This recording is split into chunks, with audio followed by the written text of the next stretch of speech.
Well, Dad, thanks for being on Cliff's Notes. I know I didn't really give you an option, but thanks for coming on. Well, thanks for asking me. You were on the first season of Misfits, and Yeah. now you're on the this season of Cliff's Notes. So it's good to have you on. We're in Vegas here for the REMA convention. Love it. Yeah. Yeah. How are you feeling about how everything's going so far? Oh, it's one of the best shows we've had. The attendance, we've got the F1 car where they have the competition changing the tires. It's fun to watch them. And they asked me if I was going to do it, and I said, no, I got to walk home tomorrow. I said, I'm not going to do it. And then we got some simulators and good attendance. It's a steady stream. I'm not sure what I expected. I think in my mind when the pitch was first made that we were going to have a tire changing competition. Well, first I didn't think about us having a full car.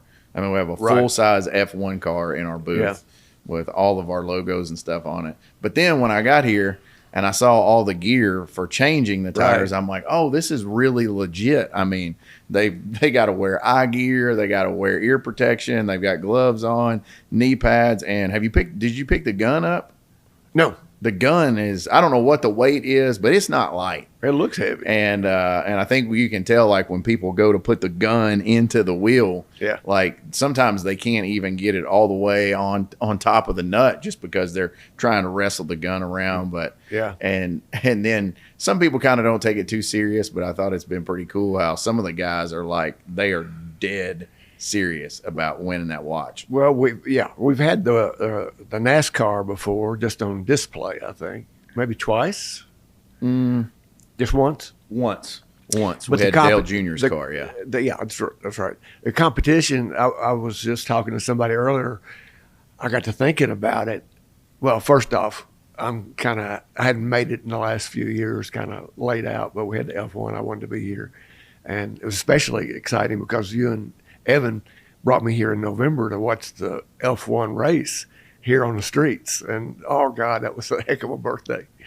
But speaking of birthdays, everybody I see around people I know, they say, oh, you're looking good. I wish they'd really just say what they mean, what they really mean. You know, as old as you are, you're looking good. You're looking good for your age. That's what they really mean. But I was thinking about, we came here, we joined ISRI in 2004 or so and had a booth, and there's three of us came out, and we had a competition that first year in 2005.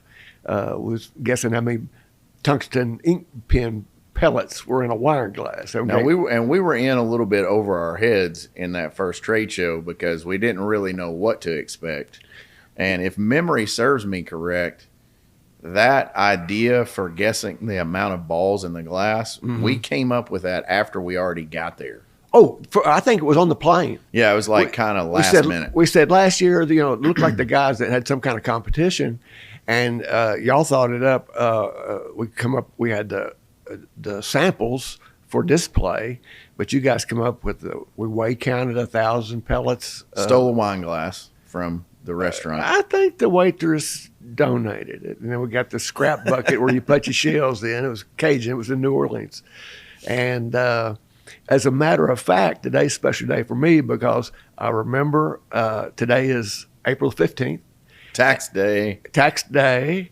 And in 2005, it was a Friday. And I met my current wife, Nan, that day, coming by our booth and playing our game and guessing how many balls we had in the jar, in the wine glass. Okay, so do you want to tell the real story of how you met Nan, or do you want to romanticize it a little bit? Well, that's the outline of the real story. She came by, and I stopped her. You guys were sitting down, and I saw her coming by, and I said, "Hey, boys, I got this one." And so I stopped her and told her about what we were doing.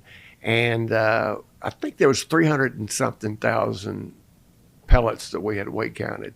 So what we were doing. In a wine glass. In a wine glass that was smaller than this glass right here. Yeah, it was about like that. 6-ounce glass. Yes. Yeah. And 300 and something thousand. Yes. And so the idea was for us to get their contact information. They wrote their guess on their business card. Everybody had business cards at the time. Didn't have all this phone stuff. And they put them in a little bucket for us. And that's how we got their contact. And it got a lot of attention. We had 3 dozen Pro V golf balls.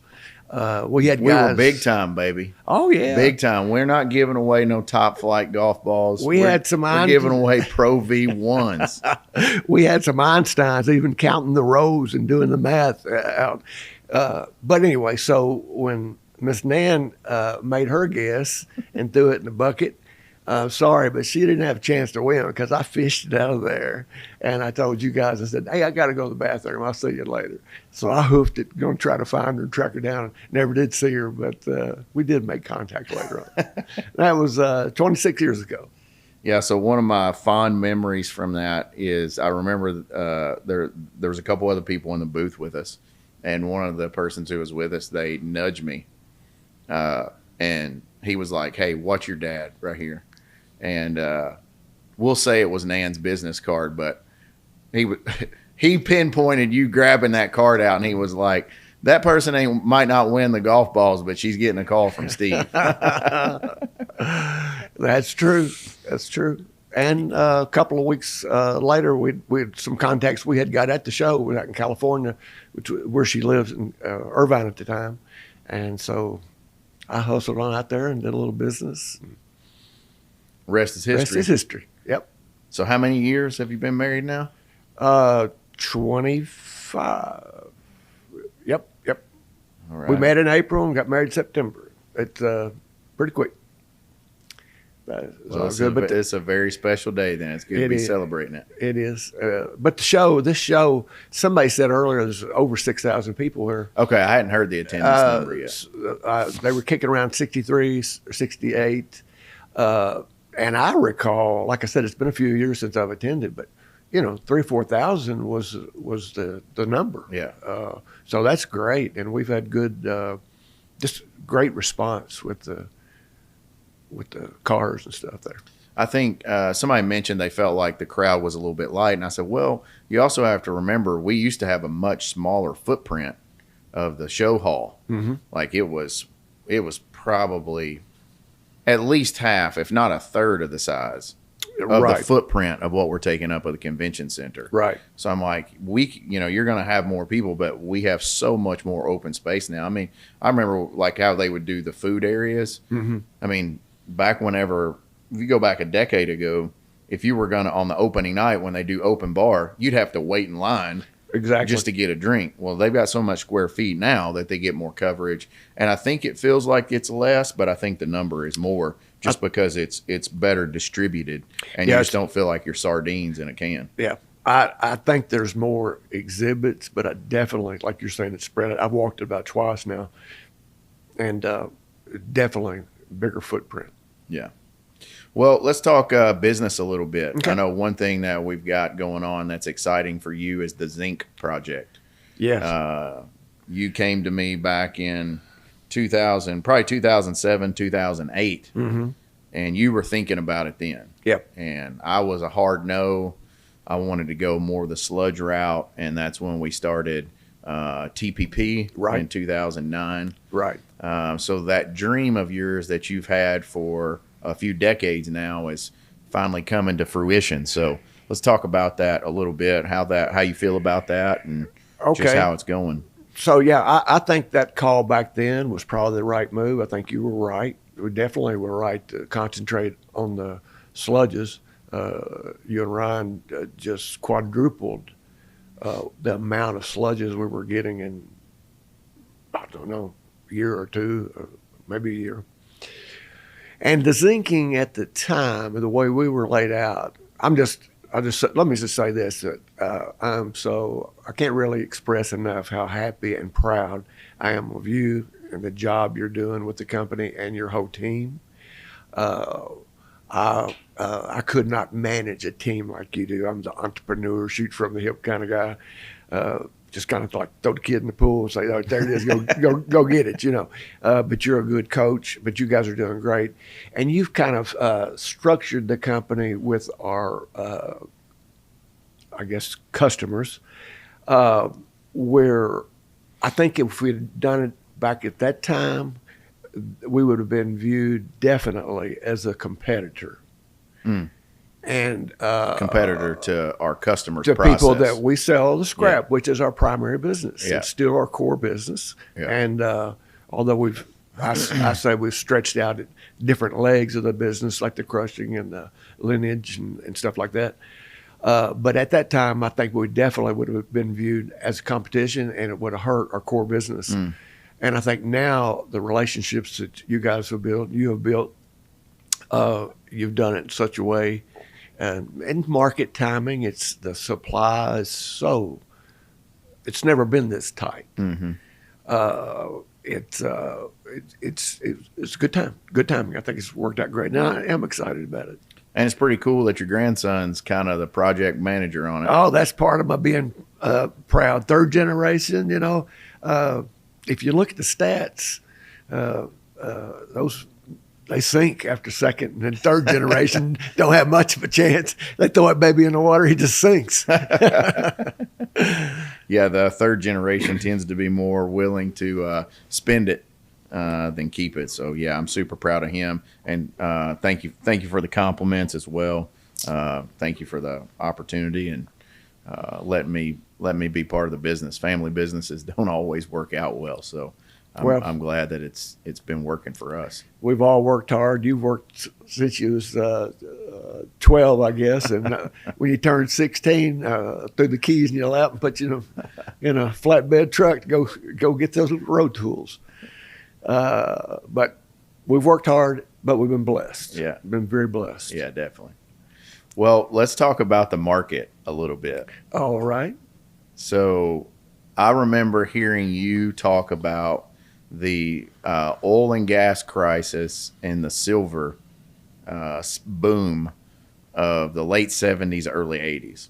Yep. I'd hear you tell all these stories, hear about meteoric price rises, double-digit dollars, and I'm like, I take over as president in 2014, work my way up as CEO, and there's been a fair bit of headwinds that have come in the last decade. Right. And I think I really had just kind of settled into, okay, this is a very mature, very mature industry now. The recycling business is mature. Mm-hmm. And maybe we just won't, maybe Evan will get to see that at some point. Maybe something goes crazy, but I don't think I'll get to see it.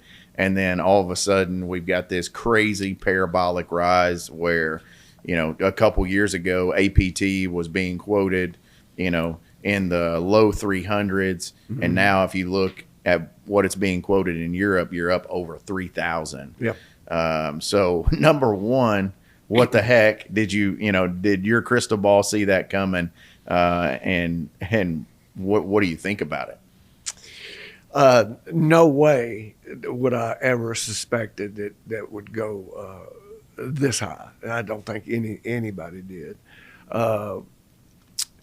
I have seen it rise and fall. In fact, I told somebody recently that during the 70s, I started in high school. Y'all know the old story. At price, I was selling scrap carbide for about $2 to $2.50 a pound. And the 70s was a inflationary period. And we ended up having stagflation.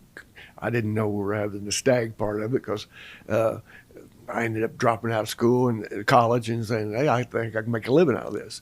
But by the end of the 70s, I was getting $10 a pound. So if in relation to today's price, it wasn't as much, but that's 4 to 5 times increase. Oil went from about $1.50 to $2 a barrel to, I think, about 10. So again, we had the embargo in 73, and then in 78, 79, another bump in it. But I never would have predicted this skyrocket. And it won't last. It'll come back, but I really don't see it coming back. I think I heard somebody yesterday say they thought it had been undervalued for a long time. And I tend to agree with that. Yeah, I heard that said this week as well. And I'm just curious, thinking through, well, then what is the real value? Mm-hmm. Because we've seen it go up let's say 6 to 7x. We know that the U.S. government is working on creating. We know they've had defense reserves for a long time, but we know through the vault now they're creating industrial reserves. Yeah. We also know that they're wanting to create a floor for the price. So that's been a challenge because in your time in the industry, you've probably seen more mines close, tungsten mines close, than ever even opened, because you saw a bunch open, they all closed, and then mines that were open before you started your career, they're now closed. Exactly.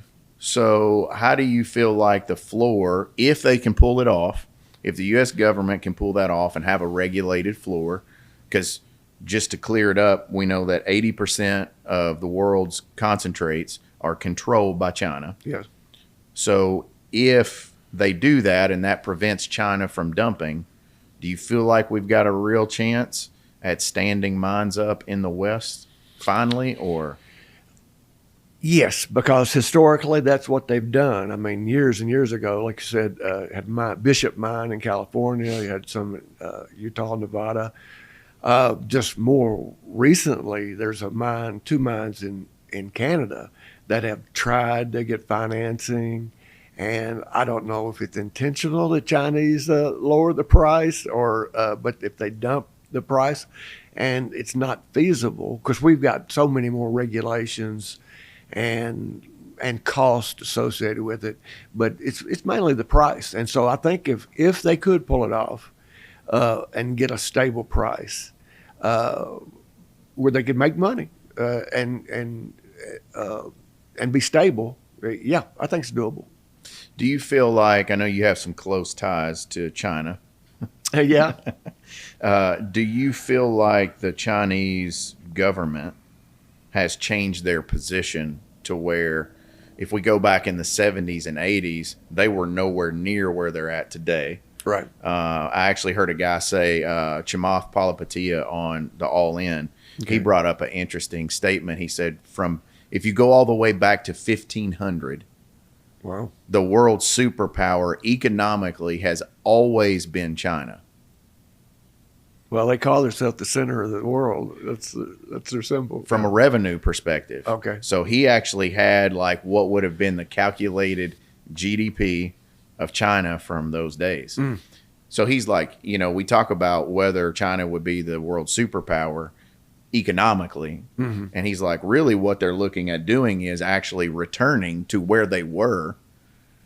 We weren't even considered financially in the ballpark of being the world superpower until post-World War II. Right. Right? Right. So what I'm wondering is, are we seeing a shift to where they're like, okay, theoretically, depending on how you calculate the math, we're dead nuts, China to U.S. on GDP, right? Or they're kind of just ahead a little bit. Yep. So I almost feel like today what we see them doing is being more strategic. So some of this predatory dumping that they would do of actual metal or the concentrate or an intermediate, or the other thing they would do, I think more what it was with the mines is we'd say predatory pricing. Yep. So not necessarily the material coming back in, but just the predatory price would basically collapse the market. Yep.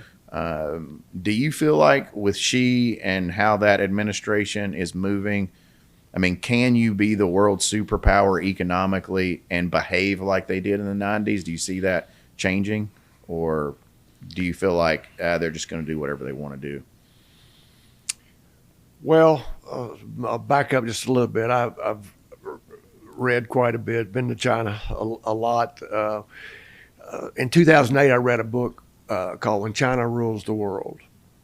And that was before Xi Jinping got into power. I think it was 2012. But when Deng Xiaoping took over after Mao died, and he kind of opened up, starting out with Shenzhen and going, what do they call it? Chinese communism with Western characteristics or something like capitalist characteristics. Yeah, correct. And then we had Sam Walton and all the big box stores. Yeah. We started ordering everything. So another book I read was called Wealth and Power. So the wealth has come first. In the world, we have given them the wealth. Like you said, there's just neck and neck. And now they want the power. You know, they've not been a country to go out and dominate with tanks and wars, but they have been doing it, South America, Africa, going out financially and becoming dominant that way. Yeah. So I believe that they're going to continue that course. Yeah. Do you feel like we've lost the race? Like, is there still a chance for the U.S., or is it already in the cards that they're going to be number one economically and we're going to be number two? Well, we're in Vegas, and I hate to say this, and I don't want to say something Xi Jinping might cut off my visa, Chinese visa, but if we continue both courses with our 39 trillion in debt, and we continue that course, and China continues their course, they will be the next superpower. Yeah. Yeah, I think I would have to agree, both economically and militarily, potentially. Mm-hmm. Now, right now, what we're seeing the raw strength and power of the United States military. And they will take Taiwan. And it is and it is probably the most powerful military in the world. Yeah. But I think what we're seeing in the metals industry is the 21st century version of Cold War. Mm-hmm. Not having to fire a shot, nobody's dying, right? And there's no real threat of nuclear war, but the new Cold War is on these critical metals. Yep. And the reason why they call them critical is because it's critical to life of how we live today. Exactly. And then there's also a criticality of whether we have it or we don't have it. Yep. And they control a lot of it. So I think they've positioned themselves well.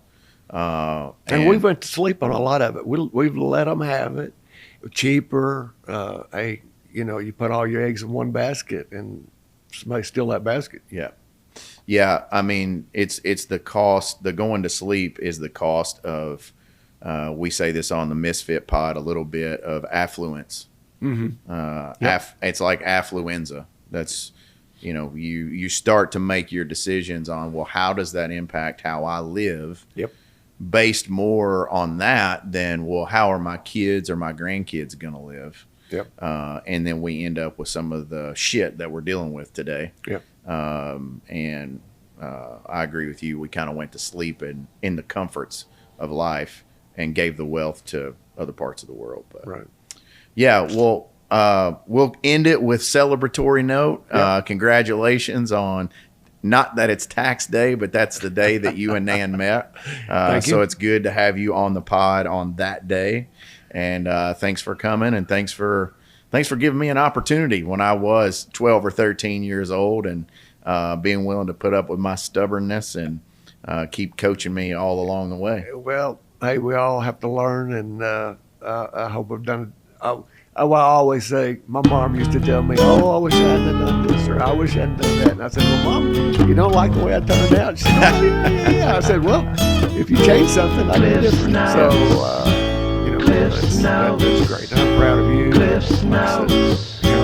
Cliff's Notes. I couldn't be happier. All right. Love you, Pops. Thanks for being on Cliff's Notes. Thank you.